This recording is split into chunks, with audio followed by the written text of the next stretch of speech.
Another emotional send-off today for Peter Brock, with thousands of motorsports fans turning out at Victoria's Sandown Raceway. Brocky's two sons drove his first car on a final lap of honour. So often fans would flock to Sandown to pay homage to Peter Brock, and so it would be again today. The Brock family, including partner Julie Bamford and his former de facto wife Bev, had pole position in the stands. Others spilled onto the lawns. The trackside chaplain almost committed blasphemy by wearing a Ford cap, but this was a day when all motor racing denominations joined as one. Today we are honouring his final journey here to Sandown, where a part of him will always remain in our hearts. Among all the tributes, it was the Brock children who delivered the most moving. Sons James and Robert taking his original Austin A30 on a lap of honour. I've got a lot to offer the world around me, and that the best parts of my life are now beginning to unfold. All of you know him affectionately as Brocky.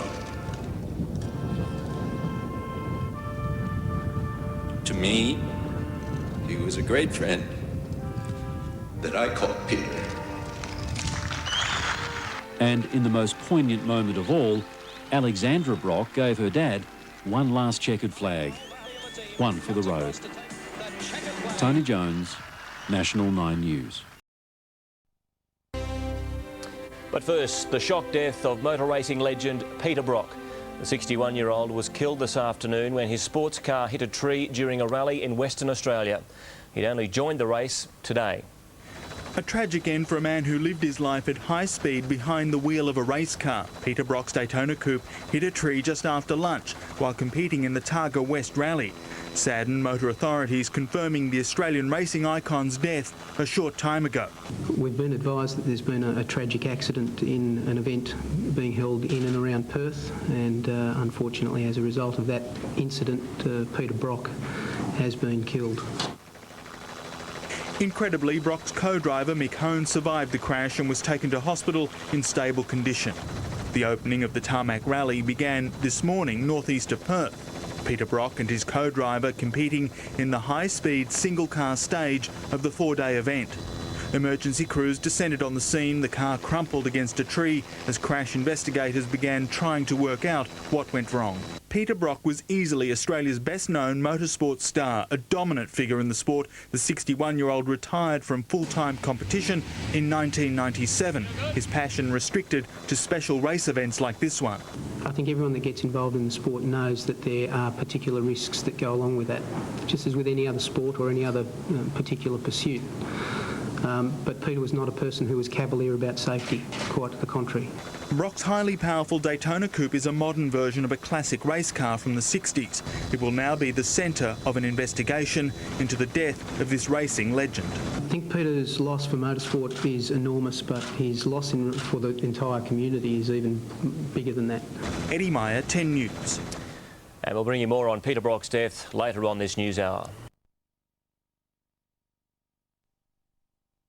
The headline racer for the Targa West competition, and it was his second stage of racing. What it looks like is that he was taking a left-hand turn in the hills northeast of Perth, and he's misjudged it, and that's where the accident has happened. His co-driver Mick Hone was taken to hospital in a serious condition, and of course Peter Brock was killed. Brad, what's been the reaction from race officials? The race officials have been keeping to themselves.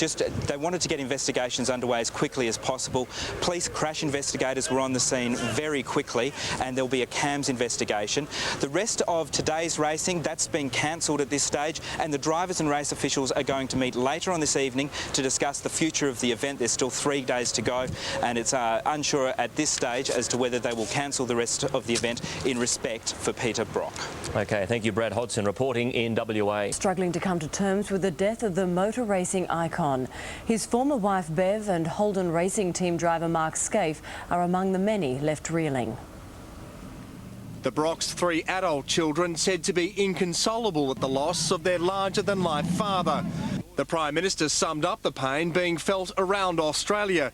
Mr Howard paid tribute to Peter Brock's enormous contribution to motorsport and public life in general. I was shocked and saddened to hear of Peter Brock's death. The removal of Brocky takes away an absolute legend of motor racing in Australia. Among those feeling the loss most, those who followed in his giant footsteps at Holden Racing. Mark Scaife shattered by the death of his boyhood idol. On my first Touring Car Championship race ever, I qualified alongside Peter Brock. I've never been so nervous in my life. I couldn't believe that I was parked on the grid alongside him, and that's the sort of status that he had. During the 70s and 80s, Ford hero Alan Moffat created a rivalry with the King of the Mountain, which captivated the nation. Motorsport legend Bob Jane says there'll never be another Peter Perfect. Peter Brock was the icon of Australian motorsport without doubt, #1 as a name, purely from his 9 wins at Bathurst and his Peter Perfect reputation. Gerard Sholton, 10 News. And the woman who knew Peter best was his former wife Bev. She spoke a short time ago. Absolutely devastated. Totally gut-wrenched. The first call was from a media person who I had no idea, and then the phone just started, so yeah, absolutely devastated. We had 28 amazing years where, yeah, I guess we were inseparable, and we produced 3 gorgeous kids and achieved a great many things together, and sure, we separated. You know, he saw his life take a different journey, but you share 3 kids, you share 28 years, you know, that can't be replaced, you can't rewrite history. I have to say to you that I have not the slightest doubt that he went doing what he loved. He had a phobia about getting old. He didn't want to get old this way. He stays young in people's minds, and he went out enjoying himself, one presumes. But I have to say I had a premonition about this, and it's been a difficult week. Well, today's tragic accident taking the life of a man who, as we've heard for many years, was the iconic face of Australian motorsport. The driver dubbed the King of the Mountain because of his dominance in our biggest race, the Bathurst 1000. Professionally, Peter Brock lived life in the fast lane. Motorsport his passion and his expertise. So good, they called him Peter Perfect. He won Bathurst a record 9 times, the undisputed king of Mount Panorama, including a run of 6 wins in 7 years through the late 70s and early 80s. His crowning glory, 1979, the famous Brock 05 Holden, winning by 6 laps. And I saw it described recently as the best-looking racing car that we built. In fact, probably the best-looking Holden ever built. I thought, wow, that's big, the best-looking Holden ever built. And it is a good-looking car. Peter Brock was an Australian racing legend, Holden's #1 man, a UK magazine rating him among the top 20 most exciting drivers of all time, alongside luminaries such as Senna and Schumacher. A 3-time Australian touring champion, he won the Sandown Enduro 9 times too. Born in country Victoria, he grew up on the family farm with motor racing in his blood. He made his racing debut in 1967, his big break coming 2 years later when he was offered a start at Bathurst in a Monaro. Within 3 years, the Brock phenomenon had begun. Such was his pulling power with the Holden faithful. Holden released a modified vehicle bearing his name, 4000 Brock Specials, a collector's item to this day. He retired from full-time racing in 1997, but the lure of a perfect 10 victories at Bathurst kept bringing him back to the mountain, the last of those 2 years ago. Someone turned a couple of pages of the script over at once and landed on another page. Off the track, his profile was just as big. He became a poster boy for road safety and was awarded the Order of Australia Medal in 1980 for services to motorsport. Television and Peter Brock were a comfortable fit. Together with his then-wife Bev, they campaigned for safer tyres on our roads. He hosted several motor shows for Australian and New Zealand audiences. Last year, after 28 years of marriage, Peter and Bev separated, but they remained close friends. Bev writing a book about their life together, published last year. She called it Peter Brock, Living with a Legend. They had 3 children, sons Jamie and Robert, and daughter Alexandra. They also established the Peter Brock Foundation, providing support to a wide range of community programs with a particular emphasis on less fortunate young people. Peter Jeffrey Brock was racing's perfect gentleman. He was 61. On an outback rural WA road, racing 10 tenths as only he could, he died doing what was his passion. I have not the slightest doubt that he went doing what he loved.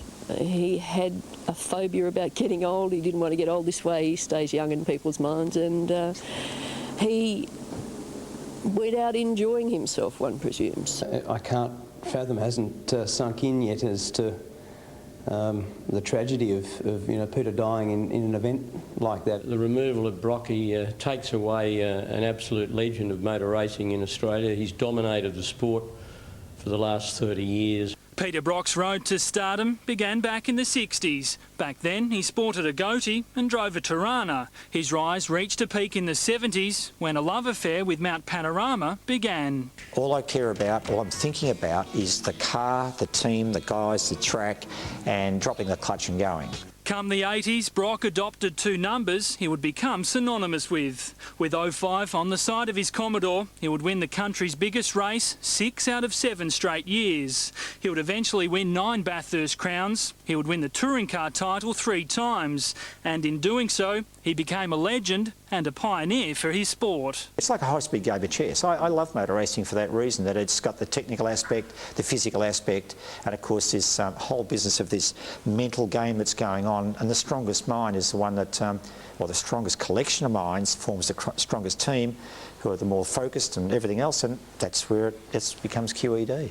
In my first Touring Car Championship race ever, I qualified alongside Peter Brock. I've never been so nervous in my life. I couldn't believe that I was parked on the grid alongside him. The next V8 outing, fittingly, will be back at Bathurst. It's set to be a week-long dedication, a tribute to the man who put touring cars in this country on the map. He's one of those sort of guys. I always remember he used to go into a auditorium.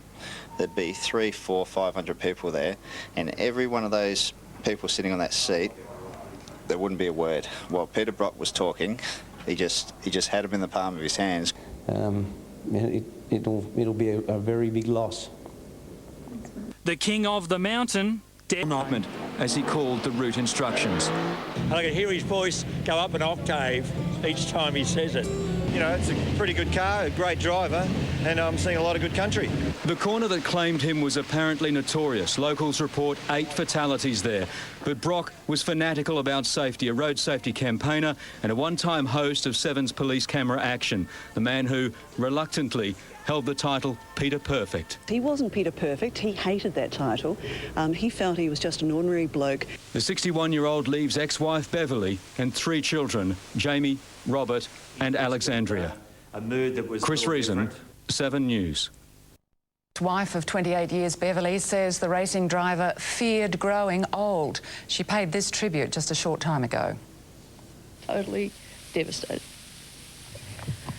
It's, you know, Peter was, you know, like Steve, he was invincible, he's larger than life. But I have to say to you that there was a part of him that always pushed the barrier, that never wanted to grow old. He was essentially a bit like Peter Pan. He didn't like to deal with stuff. So this way, I guess, he goes out with a bang. He's young. He's, you know, in people's minds as this amazing icon of Australian sport. And he died doing something he really loved. So you can't ask for more than that.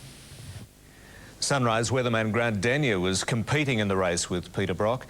Grant, this is an unbelievable loss for Australian sport. Rod, just simply the saddest day. I'm a motorsport fan and I've idolised Peter since I was a little kid. He's one of the most celebrated athletes in motorsport, one of the most celebrated Australians, and for him to end in this manner, we just can't simply believe it over here in WA. He's not renowned for taking risks. You don't win 9 Bathursts and be a reckless driver. He knows how to get a vehicle to the end, and it's come as a complete shock. You know, it was a little bit greasy this morning.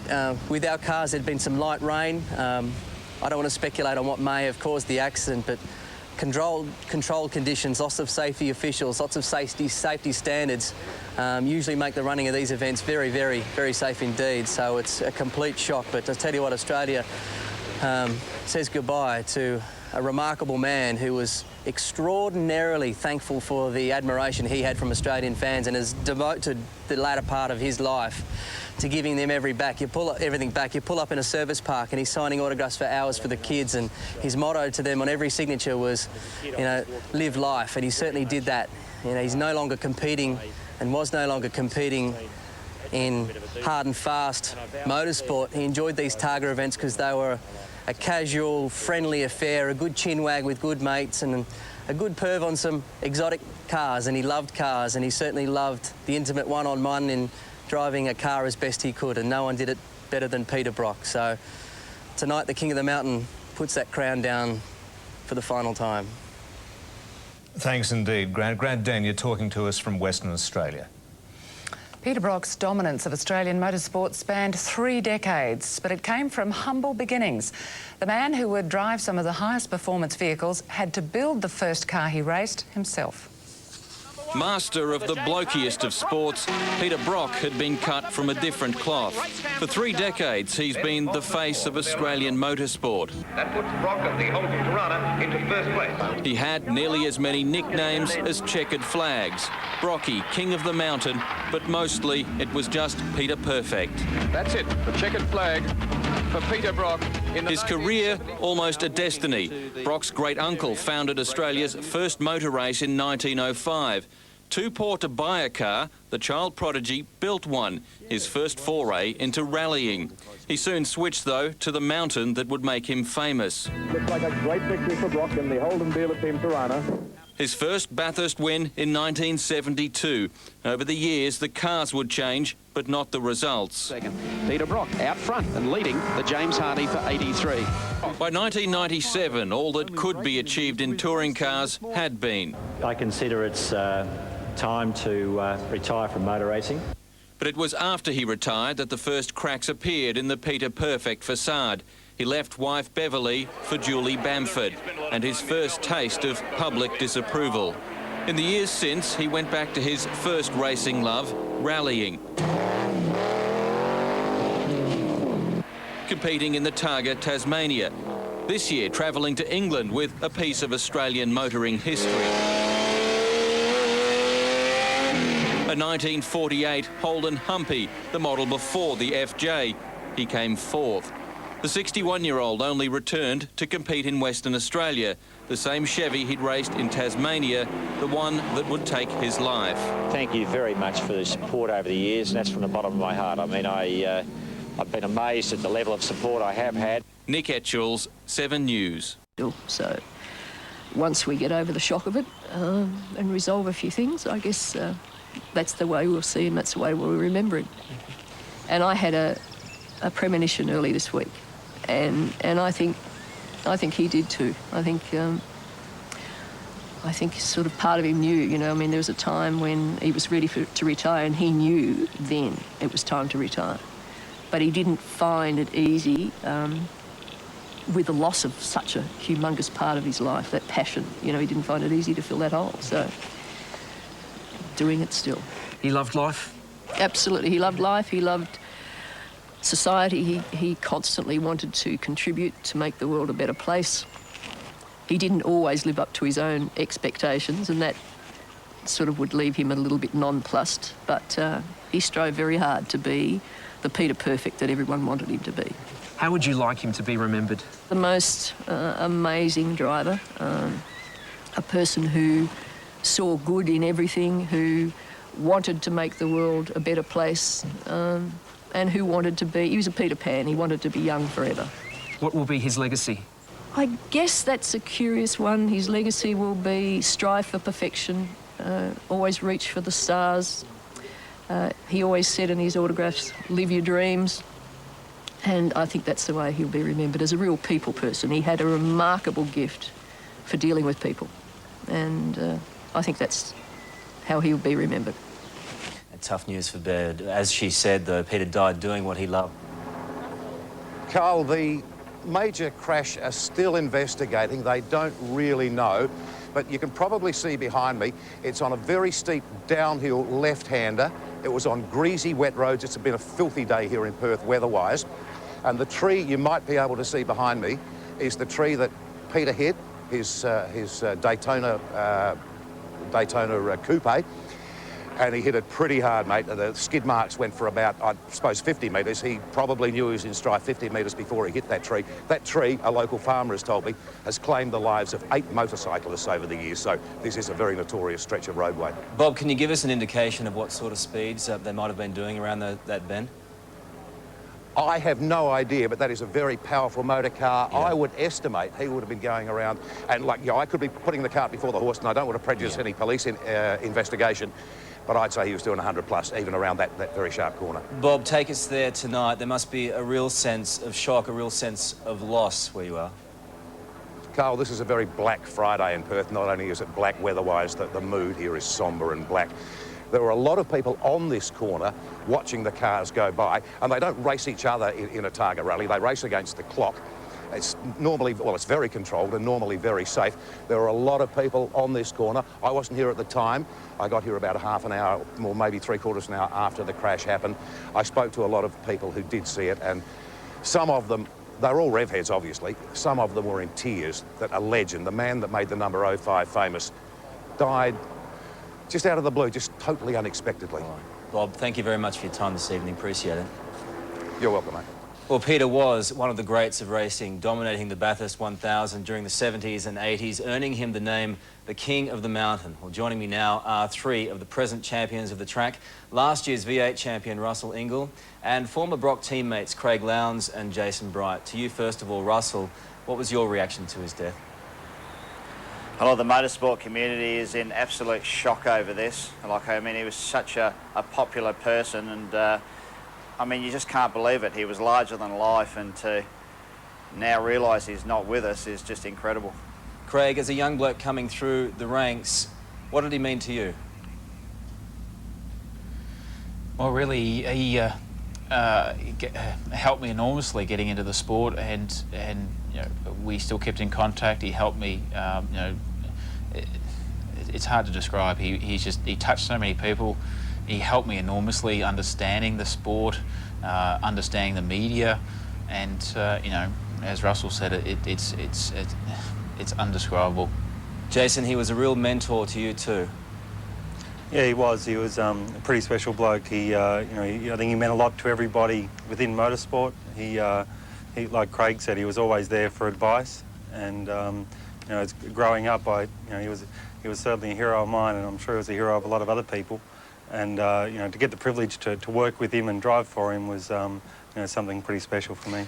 Russell, I recall quite distinctly the 79 Bathurst win. He won by 6 laps. He set a race record on the final lap. It's difficult to imagine those sort of achievements being bettered. Absolutely. I remember that lap myself. I was watching it, and it's just an incredible feat. I mean, it is. But, I mean, Peter Brock as a whole, you know, I used to look at his achievements on the racetrack, but his achievements off the racetrack, like the way he treated the Australian public, the motorsport community, and that was his special trait. Like, he was just so giving in every respect. He was the last driver to ever leave the track signing autographs. I remember seeing him one day with a torch, sitting at a table, signing autographs at night as everyone was driving out, and he had a queue about 100 metres long. He's just an incredible bloke. Craig, he was a little flamboyant off the track, an ideas man. How did you find him? Well, he was fantastic. You know, whenever we had a bad race, I remember plenty of times we had them, he would always say it's character building, and you know, you'd get on with it, you'd always look forward, you'd learn by your mistakes, but you know, you just get on with life. And he just had so much spirit. He was always positive. He'd sit there and he'd go, well, look at the crowd, look at this, what a great day. It's a great day for racing. and it was just an amazing, he's an amazing person, and we'll never see anyone like him ever again. Jason, he was very much the ultimate professional, wasn't he? He was, and you know, like the 2 guys have said, he was there for the fans. You know, he worked very hard for all the sponsors in the sport. you know, our sport wouldn't be what it is in Australia now without Peter Brock. And you know, we owe him a lot as drivers, and I think the whole sport owes him a lot. All right, gentlemen, we appreciate your time on this very difficult day for you personally and also for motor racing in general. Thank you. Well, Peter Brock officially retired from racing in 1997, but he couldn't resist the pull of the track, returning to Mount Panorama twice and racing in other motorsports in recent years. He was a true legend of Australian sport. That puts Brock of the Holden Tirana into first place. He was a man of many monikers. King of the Mountain, Peter Perfect, the spirit of motorsport. Peter Brock, 0-5. And he earned every single one of them. Peter Brock at the wheel of a car that on this track, this day, has recorded a classic victory. More than anyone, Peter Brock was the definition of finesse behind the wheel, not to mention success behind the wheel. He died doing what he loved.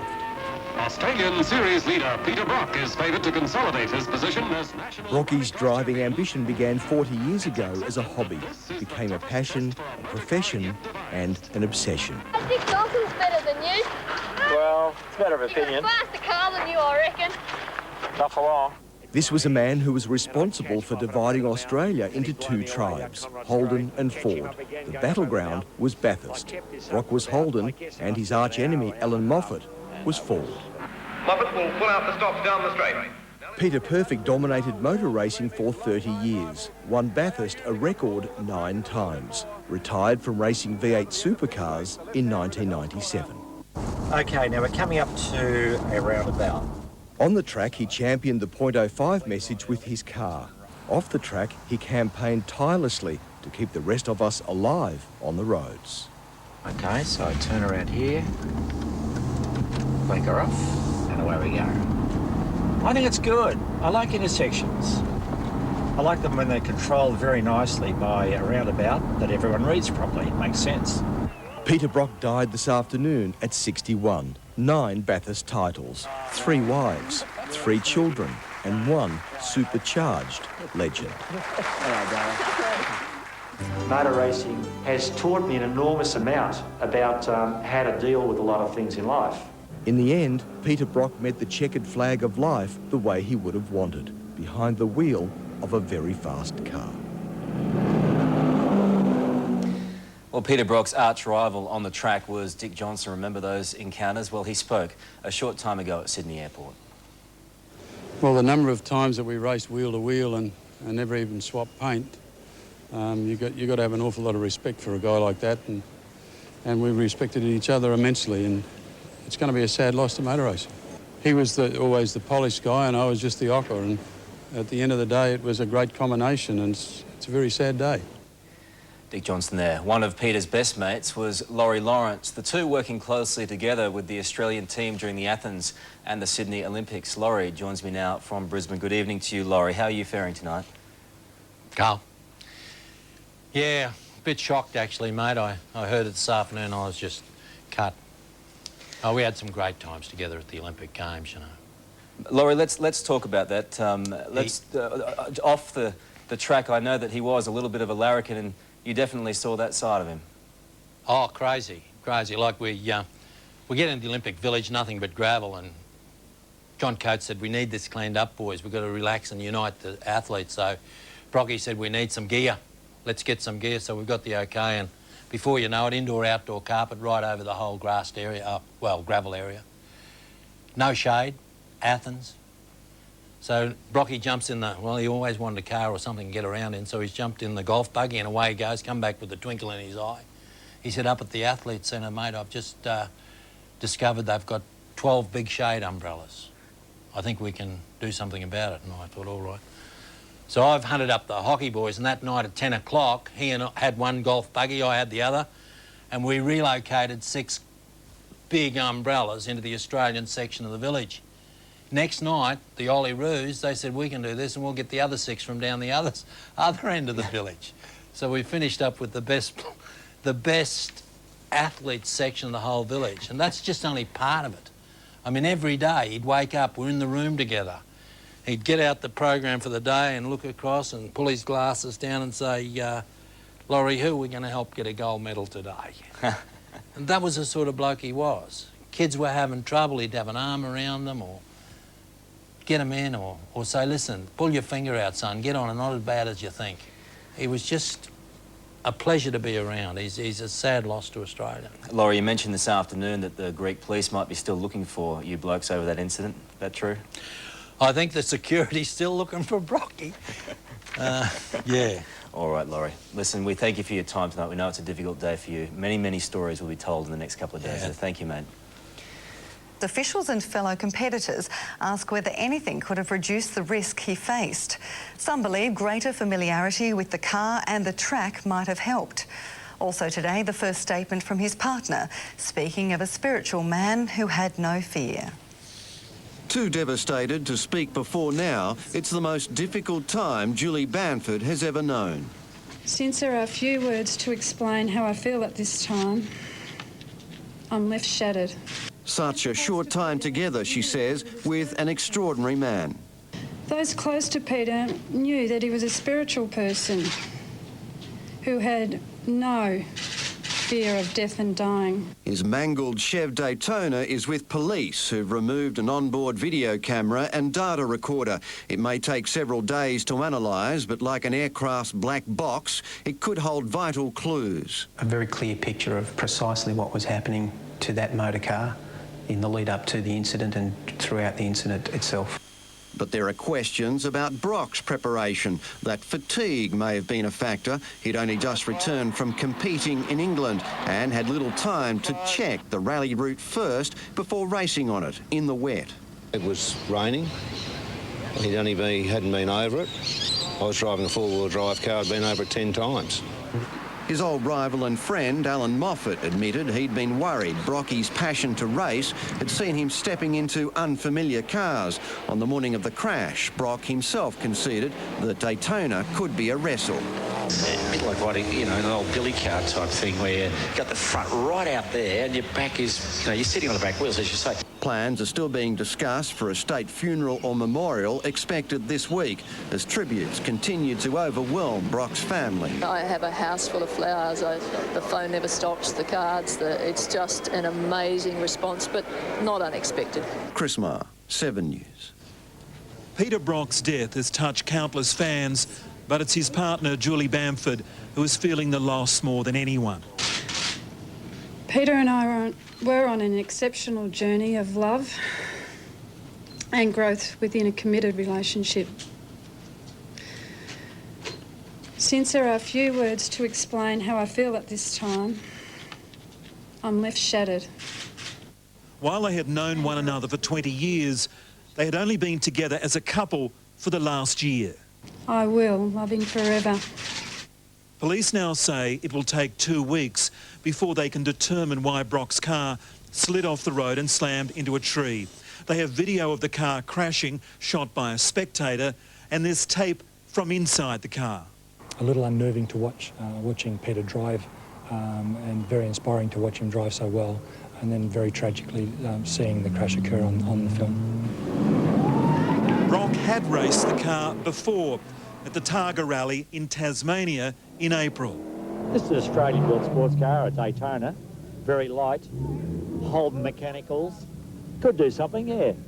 And over Melbourne skies today, Brock and Holden together again for a final lap. Mark Burrows, National 9 News.